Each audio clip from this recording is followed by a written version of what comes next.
Wow. What? You get this only nowhere else but the Kevin and Zach. Kevin, I'm not going to lie.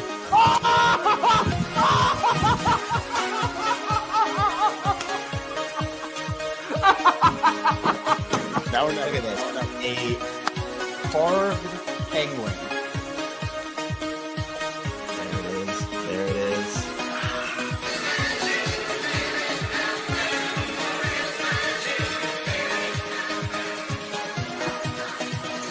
Oh no.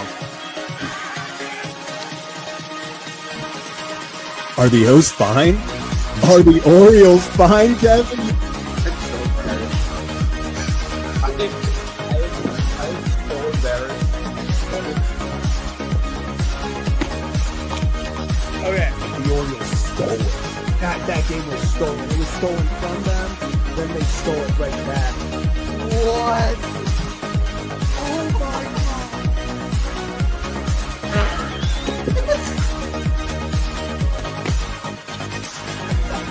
Wait, what's going on?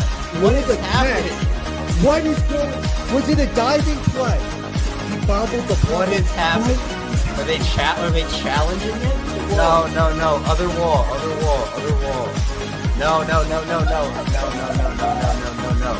Kevin, I don't know what you saw, how much you saw. I've been chugging champagne. Sure, I spilled a lot, but what a game, man. He will be the legendary Birdfish. How about that? Birdfish fans, stand up. We did it. What can I say? What can I say? Kevin, Kevin, I don't know what to say. That just happened. What's up, everyone? Welcome to Kevin and Zach React, where we thought the night was winding down, and then suddenly we got trade news, Kevin. Taylor Ward is going to Baltimore, and Grayson Rodriguez, he who shall not be named. Kevin, this is why we weren't naming him. Grayson Rodriguez, you called it, huh? is going to the Los Angeles Angels. Passing rights. The Orioles get the power hitting outfielder they've been seeking. We'll get into all of that in a moment. And the Angels get back a young arm coming off injury. Quite a trade. Wow. Kevin, I'm not going to lie. I did not see this one coming. Like I had a classic double take at a passing bomb. Hand up, I did it. Yeah. I mean, if you want power, you got power. I mean, we'll dive into Taylor Ward a little bit, but I think we should start with Grayson probably. Yeah. Pretty shocking, but at the same time, not shocking. I mean, the medicals just must be horrible is what it comes down to for Grayson, because we know the potential that he has. We know he throws heat. We know that when he's healthy and available, he can be a dude for you. He has been a dude. But it's tough because, I want and still do want Grayson to realize his potential as a player in this league. He's still young. He still has time. He's not a free agent until 2029. I think he still has arbitration years and whatnot. So, I mean, I like it for the Angels, and I think for the Orioles, this is a guy that they needed in their lineup. We were talking about the Schwarbers of the world and, those free agents that are available, but I don't know if the Orioles just didn't like those guys enough or if they saw this opportunity fall into their lap. I'm curious to see if this was the Angels approaching the Orioles for Grayson or if the Orioles were shopping Grayson around to see what they could get. But now this creates another hole in your rotation. And I know for you, Zach, it does not, because you were not really factoring him in until he could be fully healthy, which is totally fair and understandable. But I'm going to be honest. The only reason I didn't mention it is because, like you said, I didn't, you can't bank on him being healthy. I coming off injury, I just didn't see a trade like with him being, I get it. It's selling low on Grayson, but I also feel like they got great value Like, I don't. This is not to me a selling low on Grayson. Like, they got a good player, and we'll get into that in a minute. But it's weird because Grayson's value is definitely at the lowest it has been, but at the same time, you got a good player back for him.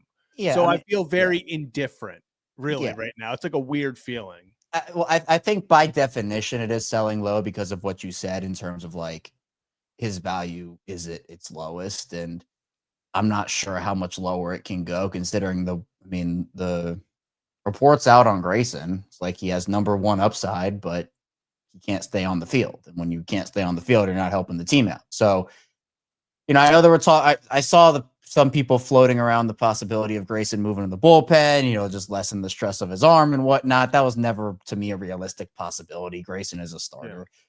Yeah. It fills a need for you. I love the idea of Schwarber in Baltimore, so I'm kind of bummed that that's kind of off the table now. But we'll get into Taylor Ward. This is exactly what they needed. It's a little bit of a bummer. I think he's a free agent after this is a rental essentially. This is potentially a rental. That's a bummer to me. He's also not the youngest player in the world. Certainly not old, but certainly not young either. 31. So he's going to be 32 and. Let's play my favorite game, Meet the Oriole. Savant, let's do it. Let's go and let's do it. As you can see, guys, first thing that let me go all the way down. Outfielding, we can go through the years, but first thing stands out, arm value, not great. Arm strength, range, perfectly average for range and arm strength, actually. Guy who doesn't chase, 92 percentile. He's got good barrel rating, batting run value, 80th percentile. But you look at his stats, 792 OPS, I believe, is a career high. The one thing that stands out to me, Kevin, and it's actually funny because this is something Ryan and I talked about a few days ago, and the first number, because it slaps you in the face. 36 home runs are great. That's awesome. That's awesome. But 103 RBIs on a bad Angels team. Let's keep that in mind. So what the Orioles, that would have been first by a landslide. I think Gunnar was the leader with 82, maybe. So this is a guy who knows how to get people in. As you can see, he does only have a 247 career average. 228 average last year. Funny enough, was actually a low for him. He batted 246, 253 in 24 and 23. This is a guy that I think you hope the power plays, but the ability to drive in runs is really what stands out to me, and I hope can carry over, because the Orioles, how many times did we sit there and they were unable to get a guy in from third? So if he can drive in runs, which he did in LA with 103, that's, I hope that's what you got him for, because getting runners in is very important with 103 last year. That's what stuck out to me. Yeah, also relatively available. Over the past 2 years, has played in 156 and 157 games, respectively, over 2024 and 2025, 97 in 2023, and 135 in 2022. And 2022 was really where he started to get it going. So, again, you needed a power bat. You get a power bat. And for Grayson, it's a fresh start. And again, I have to think that those medicals are just not great, because the 1-for-1 value, in terms of upside and potential, it favors the Angels, but the Orioles get something that they need back in it, where you could have plugged Schwarber in, you could have plugged Kyle Tucker in. Maybe there was another trade candidate out there, but I would just hope that he's able to keep the power while getting his strikeout rate down a little bit. He walks at a high rate, so you like to see that as well. You mentioned the RBIs. So just really interesting. I'm curious to see where he projects in terms of if he's going to get because now you have, so their outfield rotation is going to be what? Kowser, Ward. O'Neill will factor in as a DH/outfielder. This makes me, I'm going to be completely honest with you. This completely takes me out on Leotis Taveras is just going to be a camp body because now the outfield makes less sense to have a guy like that. But Kevin, while we sit here and talk, I guess we should get, Dylan Beavers. Gosh. Beavers, correct. Yes, thank you. So, there's this outfield is Jeremiah starting to get Jackson. but Jeremiah can play the infield. You can put him in the infield as well, yeah. But while we're here, let's get someone else's reaction. Let's welcome to the floor our friend and yours, Ryan Ripken. Ryan, can we have a move? Like when I was setting up the rest of my day. Yeah, I'm trying to relax. And I just texted my buddy and I'm just like, hey dude, won't say who the buddy's name is, but I'm like, hey dude, can we not do this at this hour? Can we not? Not allowed. You probably got a response that said you're lucky it's not at 3 a.m. Yeah. Let me fix my mic, Kevin. I pulled a U real quickly. Hold on. That happened to me. I recorded for Locked On Sports today. I've been hosting the national show for a couple days, and my mic didn't even pick up I recorded through my cam microphone. It didn't even pick up my mic. So. Yeah. Holy shirts and pants. Just a chip with this going on, Doug. Can you hear me? There you go. We can hear you loud and clear. Okay, so I got a few things. One, I'm trying to get this up on the TikTok. Secondly, the reality of this situation.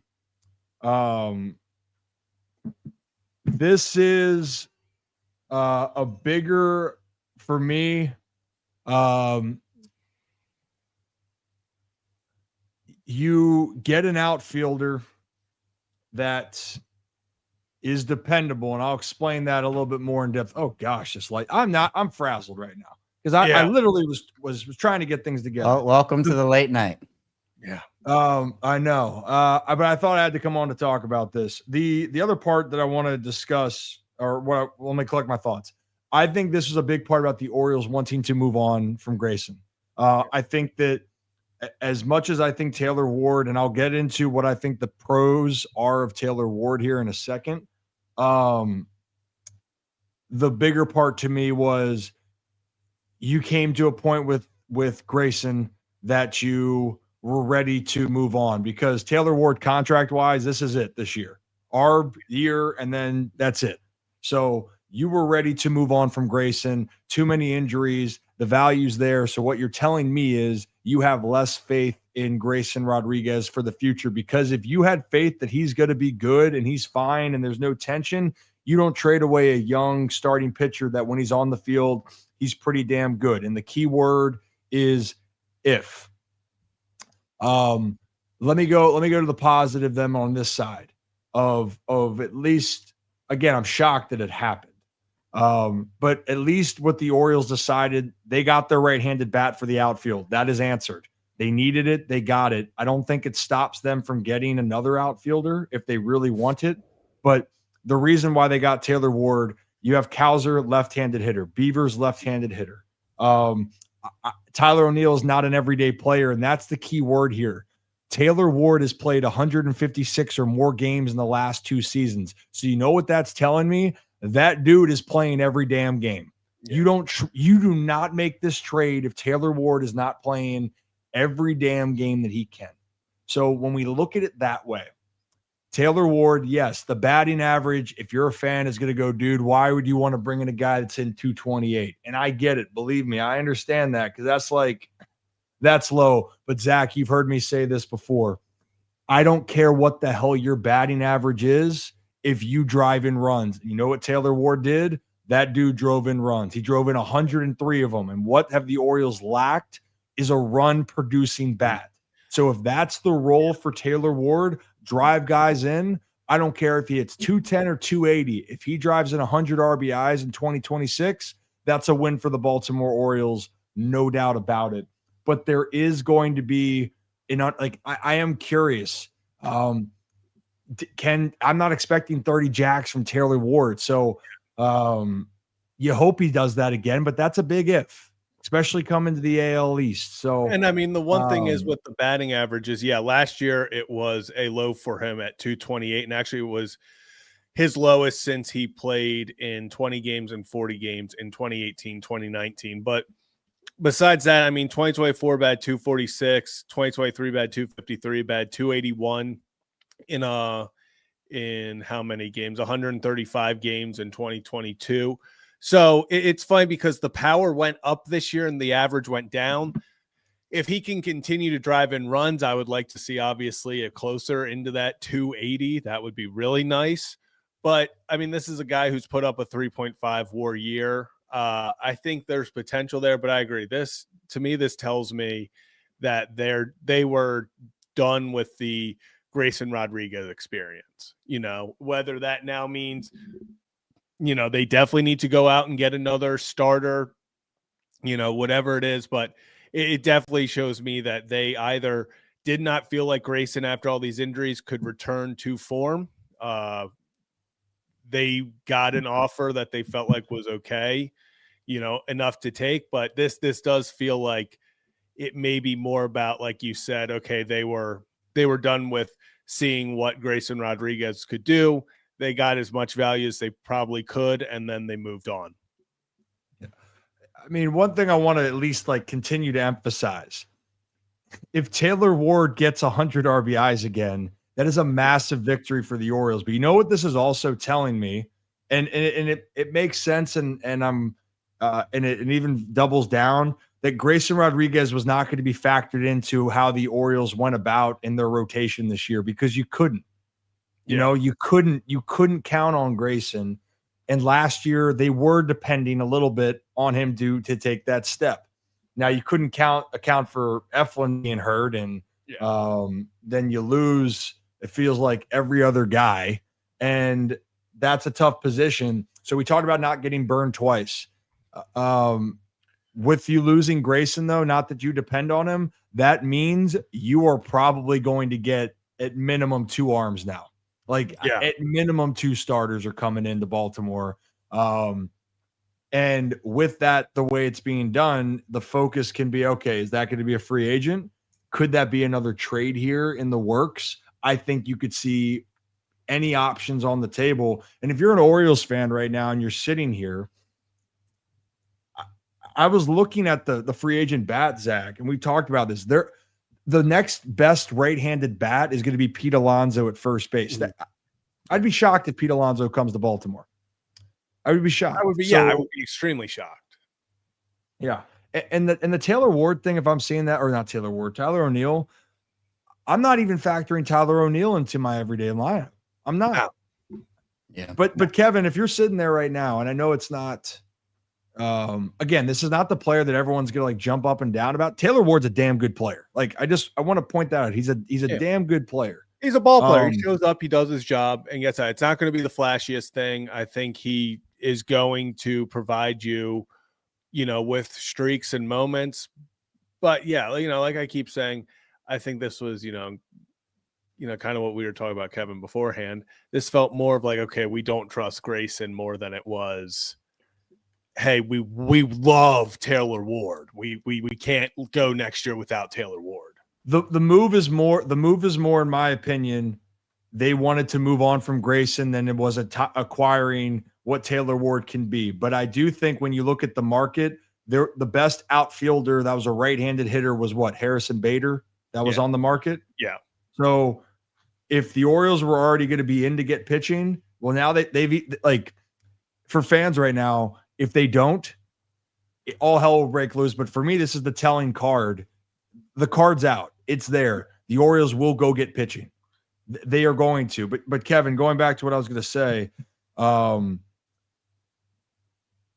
if this is the case, and the platoon, the big P word, I like the idea of knowing a guy that played a lot, and this is what he did with his reps. I think that has to be maybe a sign that the platoon action is changing in Baltimore. At least in this case, Tyler O'Neill will platoon if he's on the roster, which who knows, but he will platoon. It seems like Taylor Ward will not. or I don't understand why you make that move. Yeah, I mean, the best way, I think, because we know that with Tyler O'Neill in particular, I mean, the thing has been health for him. So when you get a guy that's available, one of the best ways that you can make sure that Tyler O'Neill stays healthy is to put him in a role where he's not asked to do as much. And like O'Neill wants to play all the time, I'm sure, and wants to help the team contribute. But when you're as injured as you are and you've had that history, the best trait you can have, or at least one of them, is availability when it comes to sports. And that's what we talked about with Grayson, where it's like, we know what he can do when he's healthy and when he's out there, but the problem was he just wasn't. You're not helping the team that way. So being able to manage at bats or manage a situation, I think is, kind of what you should be planning around. And so, yes, Taylor Ward is not a flashy player. He's older than Grayson. He has less control than Grayson, but they also like this. And this is what I do over with the Ravens on Locked On Ravens. And this was that during the trade deadline. I'm like, look, you can look at every single move in a vacuum and say, this is a move that you can just look at by itself. And that's what we have to go off of right now. But I'm just very curious to see how the rotation shapes up. And when we're looking back on this in February, in March, to say, okay, they brought in an outfielder, they opened up another spot in their rotation, and this is who they brought in. Now, how does it look? Because right now, we're just trying to fit all the pieces together, right? We're trying to figure out, all right, where does Taylor Ward fit? How does he fit this lineup? What are the pieces that the Orioles now have in their rotation? But we still have a couple of months to go here before this team is fully complete. So in terms of upside, the Angels win this deal.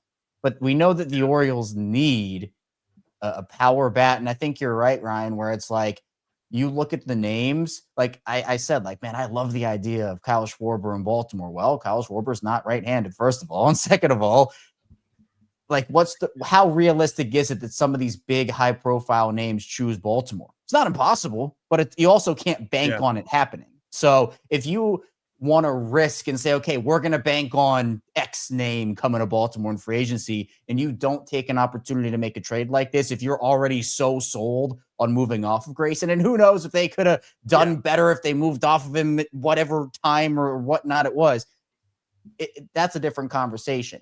But if you don't make a move like this and all of a sudden the market dries up because you're like, what's happened to the Blue Jays over the last handful of years? And shout out to them for going as far as they have. But the thing with the Blue Jays over these last couple of years is, well, they come in second on everybody. And so they have all these plans, and all of a sudden it's like, well, now we have to kind of pivot. And they've pivoted very nicely. They put together a World Series roster. But sometimes it doesn't work out that way. So I would have loved to see Grayson continue his career in Baltimore. I'd still love the upside, and I'm pretty bummed and disappointed that they moved off of him. But if it was going to happen, you needed to get something back that could help your team. And I just hope that, again, the power stays, the average goes up a little bit, the strikeouts come down, and he's able to keep driving in runs. Because if he doesn't, then you're going to have a different conversation. But I'm still curious to see how the team shapes up. Yeah. So the one thing, again, like, I think that the bigger emphasis here, and if you're new to the channels, Kevin and Zach React, Ryan Ripken Show, hit that like and subscribe button. The Ryan Ripken Show, we're live at 5. Kevin and Zach during baseball season are going to be live for every single game. You guys know the drill. They do it. I pop on when I can, when moments like this happen. If the deal's at 3 a.m, they will be doing this. I will not be hopping on. The bigger emphasis, it does. The bigger emphasis to me is the Orioles they're worried about the injury history with Grayson, that there's something that's popping up, and they were just done. Like, I want to I know the Orioles needed the bat, and I still, like, you're looking at, they needed the bat to help. Giving up a mid-20s pitcher with the upside that Grayson has, you don't do that unless you are not confident in what you're getting in him moving forward. And I told you guys this before, and I still remember when I retired in 21. I got to be with Grayson throughout the years in the minors, right? So I watched him. I know him. I told you guys from stuff. He has it. He's got a powerful arm. In 2022, Grayson was trying to get up to the big leagues. You guys remember that? Yeah. Oh, yeah. And that's when the injury history started. Mm-hmm. He hurt his lat, missed the rest of the way or couldn't get up to the big leagues. And then 2023 trying to make the team, and he felt you could feel a rush. And ever since that second half of 2023, where everyone thought the flip was switched, he looked great, he was going to emerge. What happened in 2024? Couple stints on the IL. Yeah. And then you go into 2025 where he's still trying to figure out how he warms up in spring training. And where I'm talking about with the lat, so people understand this. I mean, I'm on like this little box, but like for the lat here, and Grayson was saying I was trying to figure out how to throw and protect my shoulder. If your lat changes how you throw, and then your shoulder became the second issue, and you're trying to figure it out, it all is in sync. So it went from lat to shoulder to elbow. And yes, he doesn't have Tommy John, by the way, when they're going, just get Tommy John. It wasn't Tommy John. It's not the UCL. But you're wondering if you've had to change your how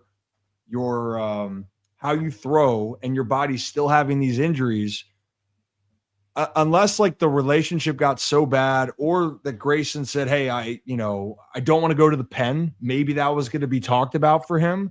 Yeah. I don't know all the above, but the point being is they were ready to move, because you don't move a 20, how old is he? 26.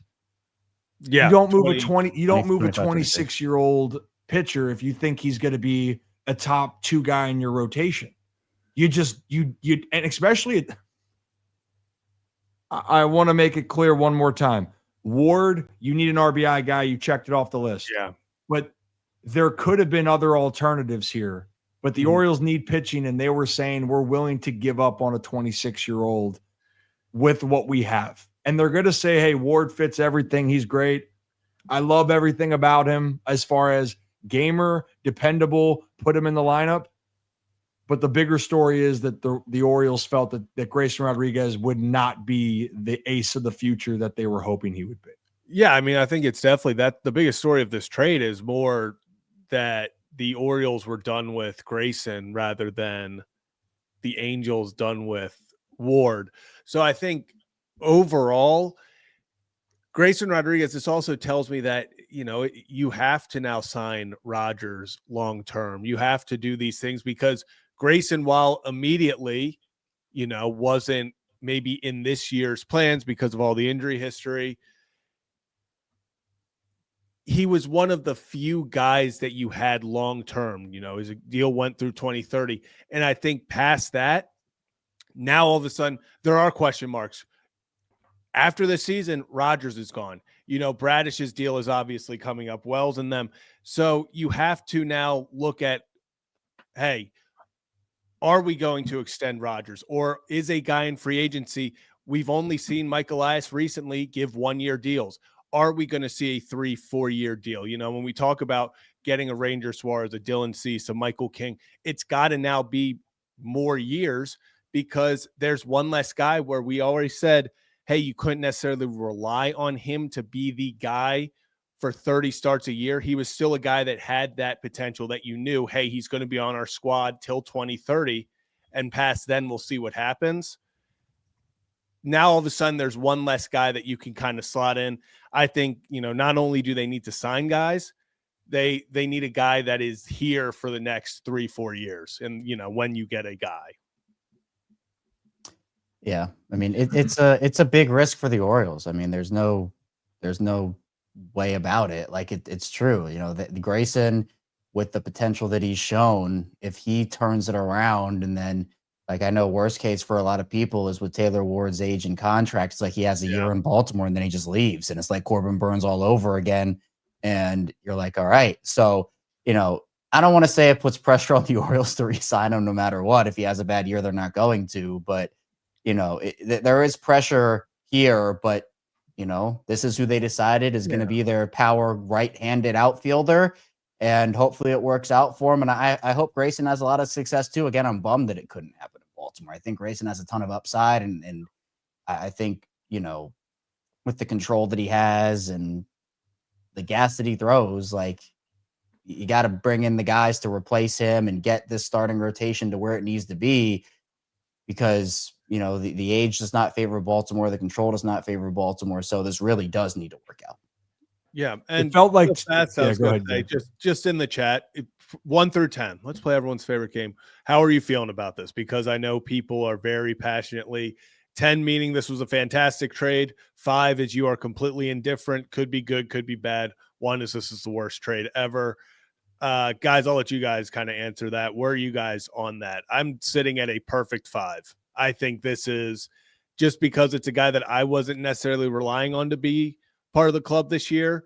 So I'm like, okay, Taylor Ward, am I ecstatic he's here? No, but he's put up over 100 RBIs. He has the power. So I think for the Orioles, at least, I'm indifferent. I'm going to see how things play out. I not going to get super high or super low because I wasn't really expecting Grayson, to be relied on in this lineup or in this rotation.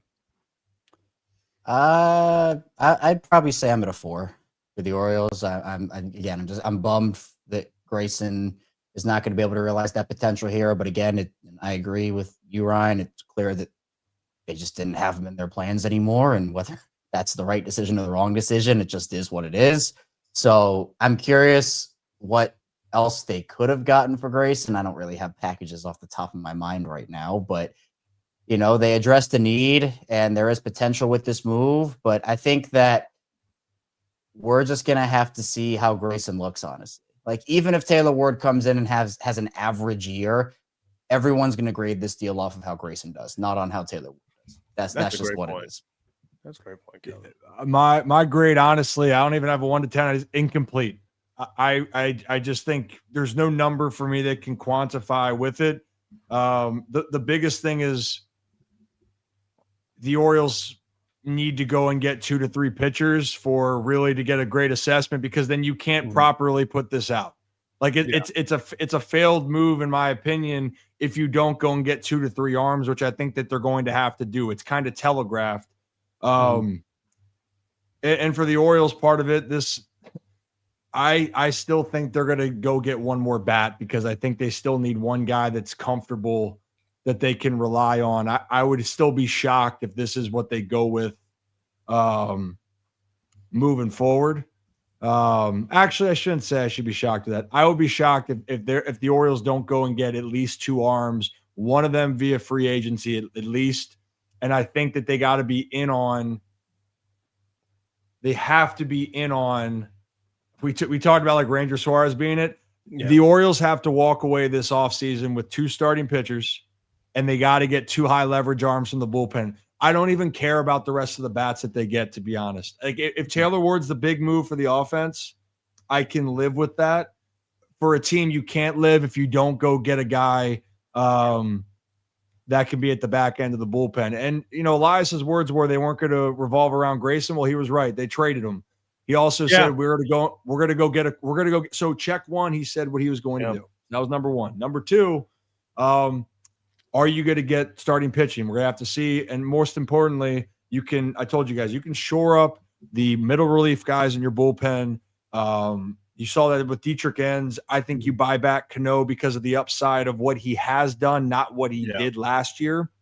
But those guys can surprise you. And like, I go back a few years ago, who was the big surprise out of the Orioles pen in 2022? It was Perez. That was a one-hit year wonder. Danny Coulomb then turned in from a lefty specialist to a high leverage dude. Yeah. The Orioles can't take a risk on who is going to be a high leverage guy for them.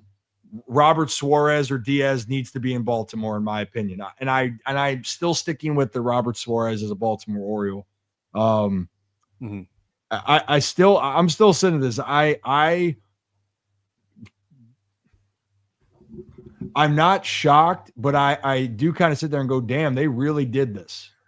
Yeah. Like, they really did this.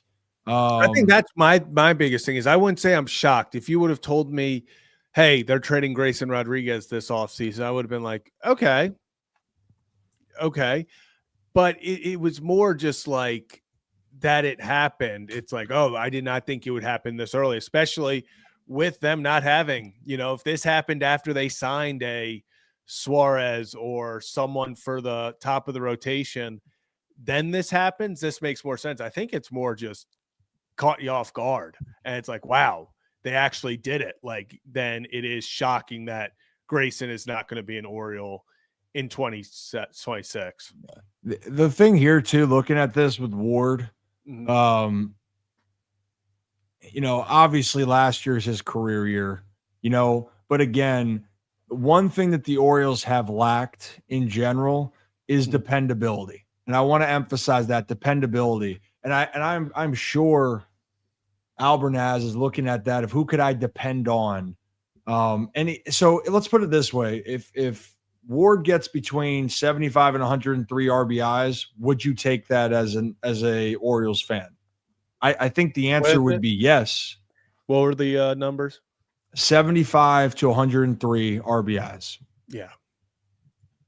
Because you know what I'm going to do right now, Zach? I think it depends on how Grayson does. To be honest, I think this whole thing is going to be determined. I think how the trade overall is great is 1,000% on Grayson. But now, as the Orioles, it's what can you get out of Ward? And but I agree. If Ward goes out there and hits 300 and 100 RBIs and 35 homers, leaves after 1 year, and Grayson becomes a Cy Young Award winner, then suddenly, yeah, Kevin, I agree. It doesn't matter how good Ward does in 1 year. But for the Orioles, I think you take a guy that can just drive in runs. You know where it would place Taylor Ward, the 75 RBI Taylor Ward from 2 years ago? You know what that would place on last year's Orioles team? It would be 1 or 2. He'd be first. Yeah. The Baltimore Orioles didn't have a guy have more than 68 RBIs. And I see in the comments, what's the strikeout? He's going to be like every damn player. Look, some guys just know how to drive in runs. And sometimes that means that they're going to strike out 175 times. But when the moment gets to that point, you know what they can do. And I'm look, you're going to look at 2 years and say Taylor Ward hasn't done it enough. I'd rather see a guy that's done it 2 straight years and played 156 games 2 years in a row than other guys where it's been incomplete. The Orioles right now, and I told you this, Zach and Kevin, if you haven't heard this, hey, I'm going to tell you again. Gunnar Henderson of the young core is the one, no matter what, I got zero worries about him whatsoever. I saw people saying, well, Jordan Westburg he's injury prone. Can I even tell you how unlucky you have to be to get drilled in the hand and then break your hands or like mess it up sliding and then slipping on a base? Like, that's not him having I messed up something. Yes, hamstring, sure, okay. But Jordan Westburg, when he plays, there's zero question about his game. And I love Jackson Holliday. I believe in Colton Cowser, but there's question marks about their dependability. Not that they can't play, but can they be consistent? And then there's Adley. Which Adley you going to get? I'm buying the bounce back Adley. But the point being is you need a guy that's going to step up and go, all right, he's going to get RBIs. And if I were to look at this Orioles team right now, they don't make another move. Ward's going to be in the middle of your lineup with Gunnar. You're going to have Basayo. And I'm going to say it. I think Dylan Beavers should get a good look at being at the top of the order. But you're looking at Westburg, Gunnar, Ward, Basayo, and Adley somewhere in the middle. That's a lot better than what it was. But to your point, Kevin or Zach, we don't know. The Grayson thing will be incomplete this year. 1 year is not going to decide this. If Grayson turns out to be a all-star over the next 4 straight years, then guess what? It's going to go back to that the Orioles can't get the best out of developing their starting pitchers. And I've been hearing that since 1990. Well, 93, I don't remember hearing that when I was born. But you guys get the point. You haven't had an ace through the system since Mike Mussina, who was a first-round pick and was an absolute dog. That's what you're going to hear if Grayson Rodriguez goes somewhere else and dominates. And that, I think, is something that will really kill Oriole fans. And quite frankly, the Orioles don't win and Grayson does that, that's a job that you lose a job over, to be honest. Big risk. Yep. Yeah. They are being aggressive. They are taking risks. That's for sure. I agree. I think the biggest thing now is the Orioles. You got, that was the 3 check marks that Michael asked his wish list. They gave it the GM's meetings. Outfield bat, specifically a righty, veteran. You get the starter, and then you get the bullpen piece. They got the lefty outfielder bat, right-handed left fielder. Now you kind of go from there. The next up is the pitching. I think that's the most important part. And I think, if they don't do anything with the rest of the lineup, that's one thing, but they definitely have to add, I'm going to say 2-3 impact arms over the bullpen and the rotation, whether that's 2 guys in the rotation, 1 back end bullpen guy, 2 guys in the bullpen, 1 front line starter. You can make that decision, but they need 2 to 3 more, I would say, difference making pitchers, and then you can say you were cooking something this offseason. How likely is this to you guys that they re-sign one of Eflin or Sergano now with Grayson out of the fold? If you're going to do one, I was a big Sugano guy all year. I just think if you're going to pick between the 2, it's got to be Eflin. Yeah, I'm with you there. But again, like I think you need 2 front line, one like mega front line, and then another guy that you can really, really trust in there. I would prioritize that over Eflin or Sergano. If you want to bring Eflin or Sergano back, I mean, you'd have to have I just don't know if there's a spot. I don't think there is a spot if you sign 2 guys. I mean, I'm still team, because then there's Povich, and got to figure everything else out. I mean, doesn't hurt to have depth, but are you going to start Povich in AAA again this year? I mean, you have to decide. Yeah. Trey Gibson. I mean, they've got guys knocking on the door right there. It just all depends on how it, unfolds. Yeah. You need more than 5 like reliable starters, because we see what has happened the past 2 years. So I wouldn't be opposed to bringing Eflin back. It's just like, what do you do? Like you could have that long man in the bullpen that could be like Suarez, for example. You can kind of rotate in and out of the starting rotation and bullpen if you need him to. Like, by that I mean Albert, because there are like a billion Suarezes now that people are talking about. So bring Robert Suarez to reunite with bring all the Suarezes to Baltimore. Just let them all have a Suarez. Get the brothers in. Get Ranger. You're cooking. There you go. Yeah. The end of the day, guys. One last point that I wanted to make with this. The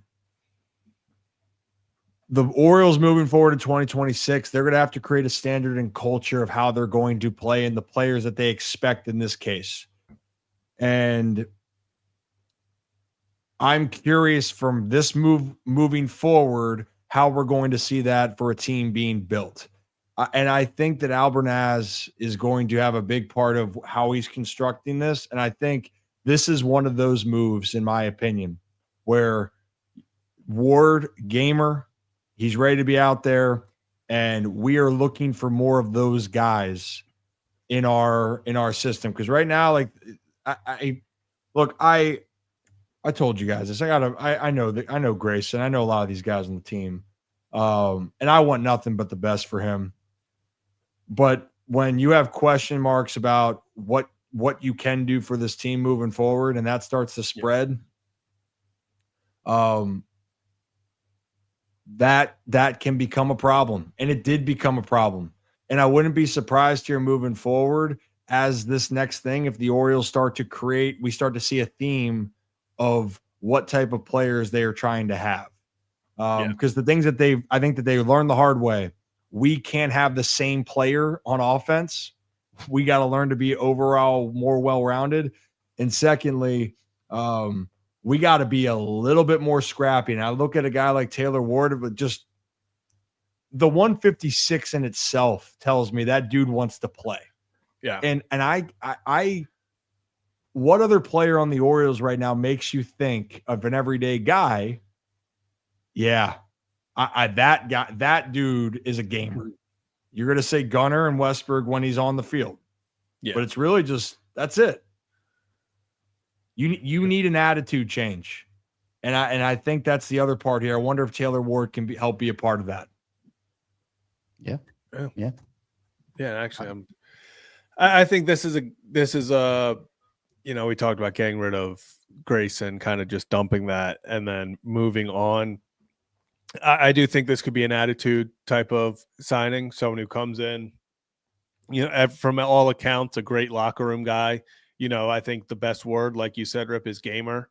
Shows up, plays hard, does the little things, and hopefully that can lead to something changing in the lineup, because the big thing that we talked about the Orioles lacked this year is they could not get runners in at times. It was the most frustrating thing in the world, sitting there watching them fail yet again with a guy on third, less than 2 outs to get a guy in, bases loaded, no outs, can't find a way in. When all you need is a fly ball, ground ball to the shortstop, anything. If you can just get a guy, yes. Would love if he gets the batting average closer to that 250, but if you're going to drive in 103 runs, that's still driving in 103 runs. Whatever way you slice it. I think I figured out the real reason they made this trade. They just want to bring in these catchers, man. Taylor Ward, former catcher, Alvarez. They're scarred from their catcher woes last year. I'm telling you, they want all these catchers in the building. These guys who have played catcher. See, it can be so simple sometimes. I saw a comment about runners in scoring position, by the way. Were you able to find that? I was just looking. I did. So here's the part. And again, I like the batting average part. I still do. So you can be like, okay. He hit 246 with runners in scoring position. Okay. Right. OPS, though, was 815. 64 of his 103 RBIs came with runners in scoring position. So Taylor Ward, a majority of his damage was done when guys were on base, guys in scoring position.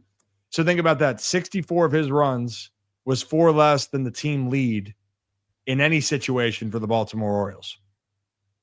Yeah. Like, we can let that sink in. God, that's not good.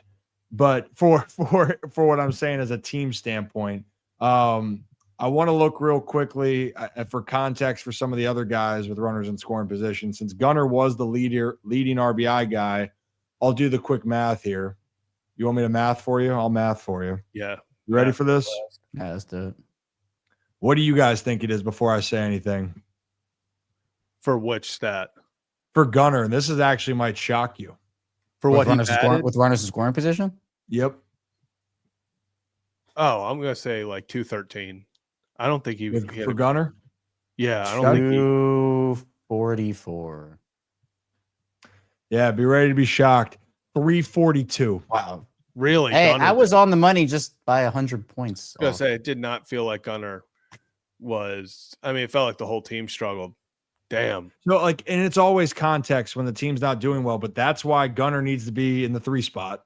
He needs to be in the middle of the order, get guys on. And at the end of the day, too, I told you guys this. I value batting average specifically in the postseason. You got to be able to put the ball in play. You have to. If you don't, and you have a low average, you better do something well.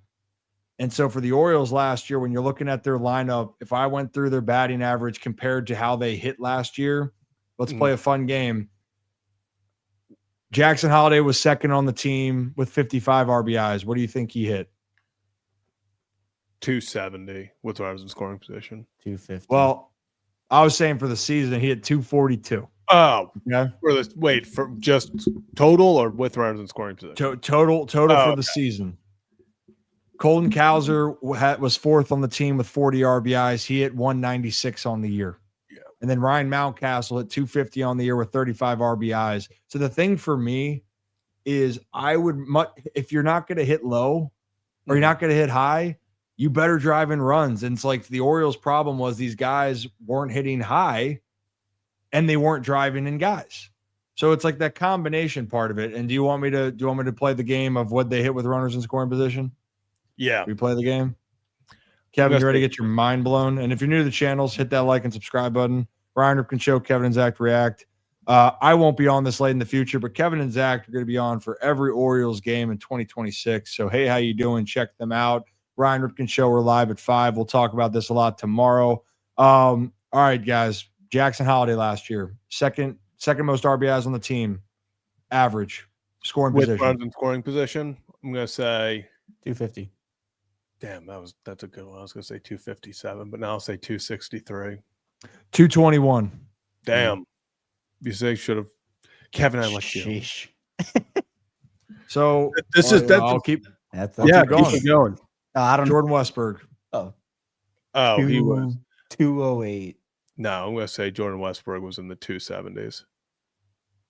And the game of guessing is Jordan Westburg hit 358. Oh, okay. Yeah, I was going to say Westy. Problem was he wasn't healthy. So when I talk about this out loud, the Orioles have two players in my mind where you're not even going to think about their production on the field. That's Gunnar and Jordan. Yeah. They're healthy. There's zero doubt. The rest of the guys, they got to figure out who they are. But like Taylor Ward's profile, he's what every one of the hitters, I guess, wants to be, right? You want to drive in runs? Well, guess what? He's figured out how to do that the last 2 years.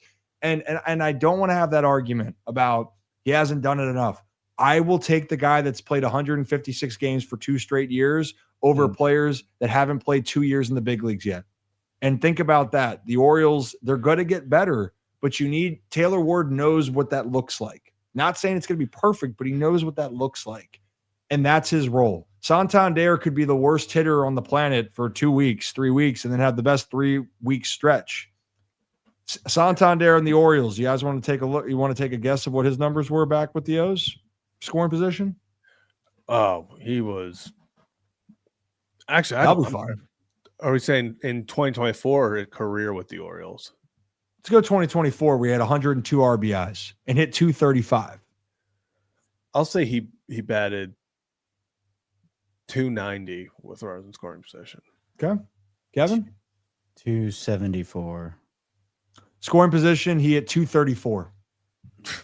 Home run. 44 home runs, 102 RBIs. So, but what was Santander's profile? He was a bopper. Yeah. And he realized how to bop. So that fit the Orioles lineup. Ward actually is that. Tyler O'Neill is what people hoped he would be. Ward actually is the production for 2 years in a row. So it's not going to be perfect. It's not. But I wanted to give context to this. First off, Jordan Westburg and Gunnar Henderson are way better than people are giving them credit for. And secondly, Taylor Ward on an RBI being that guy, he needs more credit than he's gotten. But I get it. Why? The shock factor, because Kevin had to come on after working 28 hours in the day with Locked On Ravens to talk about the move. So, I'm seasoned in it now. They trained Zach and I last offseason to do this. So, my gosh. We're lucky it wasn't 3 a.m. Like I was going to say, this is actually early for last offseason when we're breaking news at 3 a.m. about Corbin Burns. Do you guys want to get? I mean, we haven't gotten one right yet for you guys. Yeah, I've been terrible at this. All right, what was Santander in 2023 when the Orioles, when he hit 257 and had 95 RBIs with scoring position?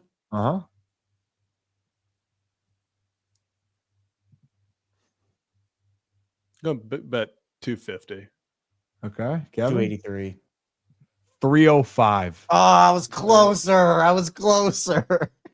Which that shows the difference he had in back-to-back years of 1 year was so many of his home runs or RBIs were relying on the home run ball, and the other year, I mean, because that's polar opposites. Is that almost 100 points more in the 1 year? 80 or 70. Yeah. 74. Yeah. So, but I'm glad you mentioned that, Zach. It's the years are going to change. You're going to be better in certain situations than others. But what type of player can you be? Santander for those 2 years, the 3 years, he was the Orioles' best RBI guy for 3 straight years. It was just a role that he understood. And he was depended on for that. You know, when we talk about guys trying to figure out a role in a team, it's hard. And especially when a lot of guys think they can do the same thing. Not everyone's an RBI guy. They're not. It's not the case. You want your first baseman and third baseman to be RBI guys. I mean, hell, me in the minors, I couldn't do that well enough. And I didn't play well enough. But the profile for me was, hey, that's what you got to do. Yeah. I didn't do that enough, right? And the guys that play first and third, they want you to drive in runs. And if you're not driving in runs, probably not at those positions. The other ones, it's like, all right, well, we got to fill out our team regardless. Who can be that in that role? Jose Ramirez, we bring it up all the time. That dude, death taxes, and that dude loves an RBI steak. Just drives it in. Yeah. he is the best RBI guy, I think, outside of Judge over the last 5 years, which is insane. It's consistent, crazy. Though. It doesn't matter how it looks. You know what the RBIs that are at the end of the year. They're good. So, yeah. Anyway. And also just look at Ward. I mean, also 31 doubles last year. So it's not just home runs. I mean, 31 doubles, 36 home runs, led the Angels in that 63 singles. So it's a guy that it's not just home run power. And if you get guys on in front of him, hopefully he drives them home. That's the biggest thing. Like we keep saying, I think the biggest takeaway is this is a guy that knows how to get runs in. And that's what you need on this team. It's just a guy who can find a way to get runs in, because how many times, hell, you want to go in the 18 inning game in the World Series, the 15 inning game in the ALDS. It was about people just who can get that final, and sometimes not even the hit, who can get the guy in. It's not always about, can you, when IKF gets thrown out at home, what if he puts that ball in the air?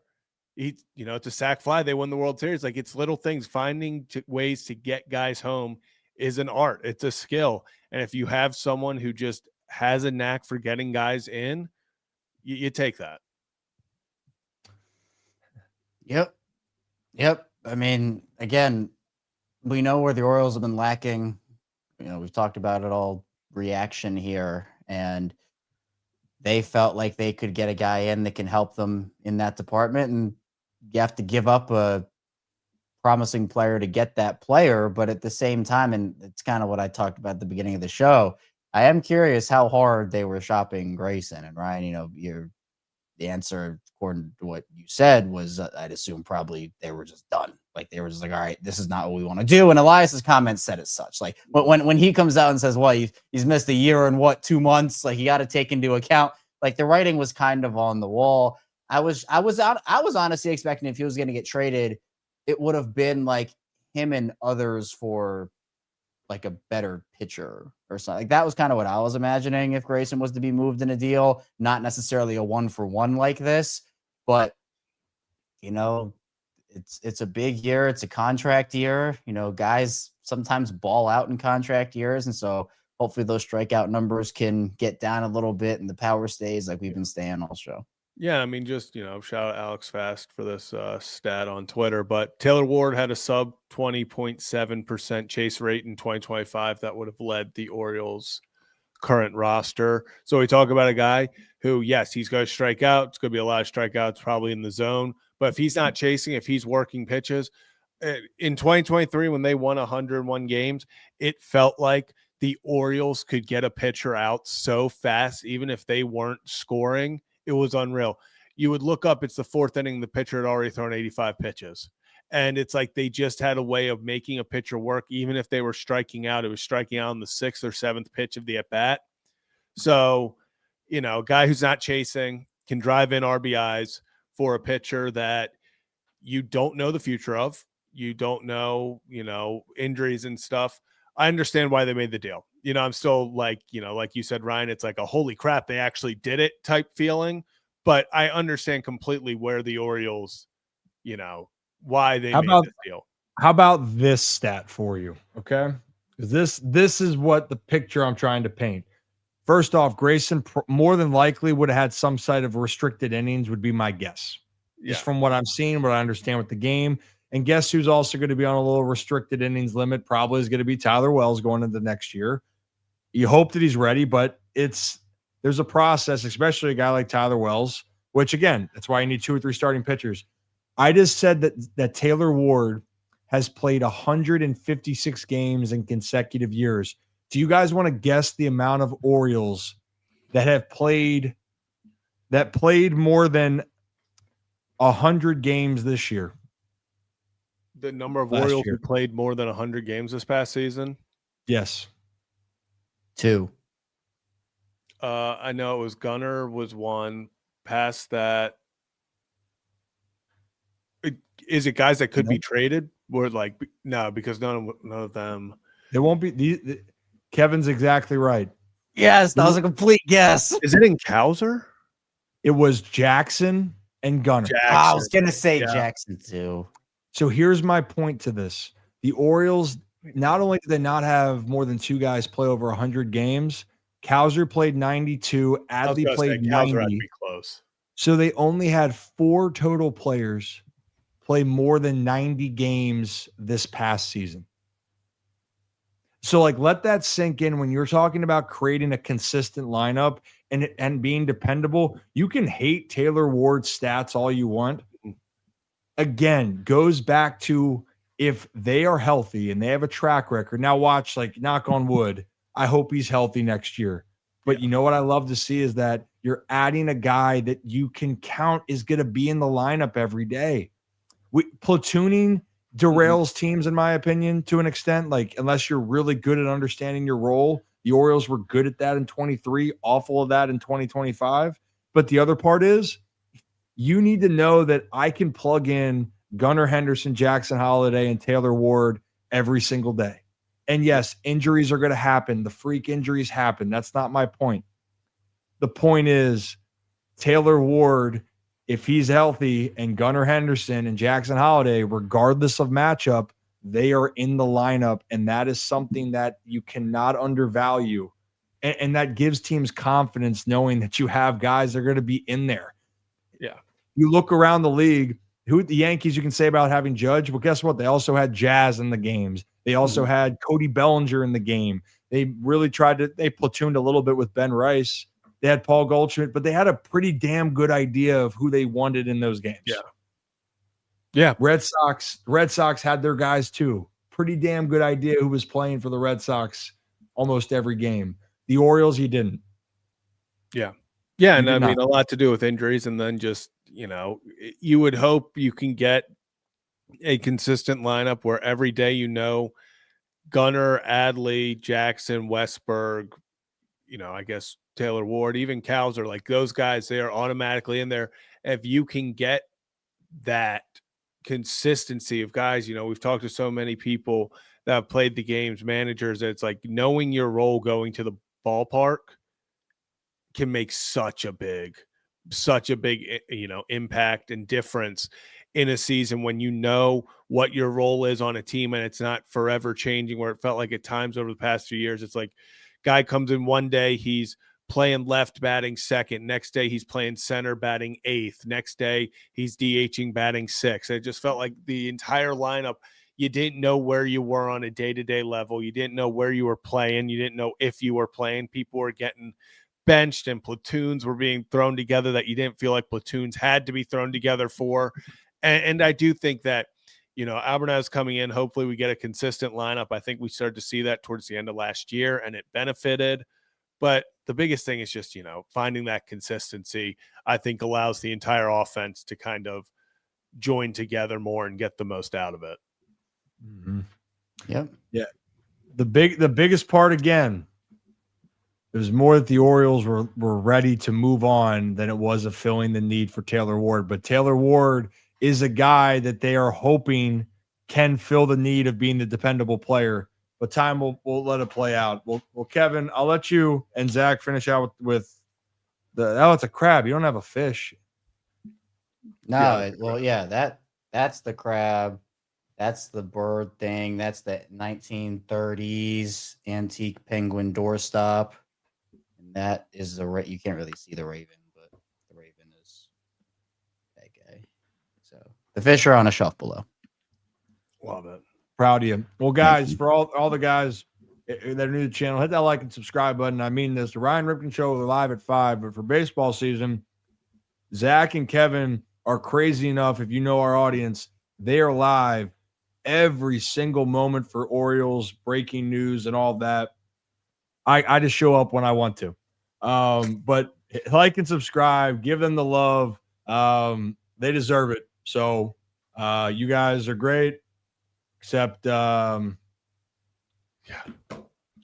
gonna say it. Wow. You guys are both good kids. Thank you. We appreciate it. You get out of here. Get out of here. Yeah. So I think definitely, Kevin, as we wrap up, I think it's shocking more than anything.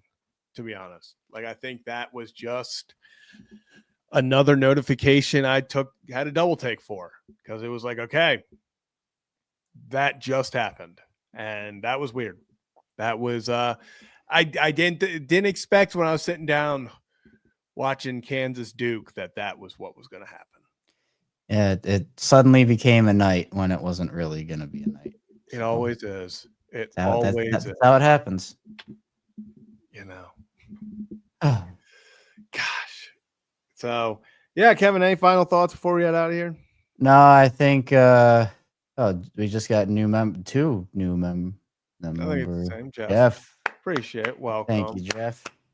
Awesome. And appreciate everyone who tuned in. Hit that like and subscribe button over on the Ryan Ripken Show and also on Kevin and Zach React. Yes.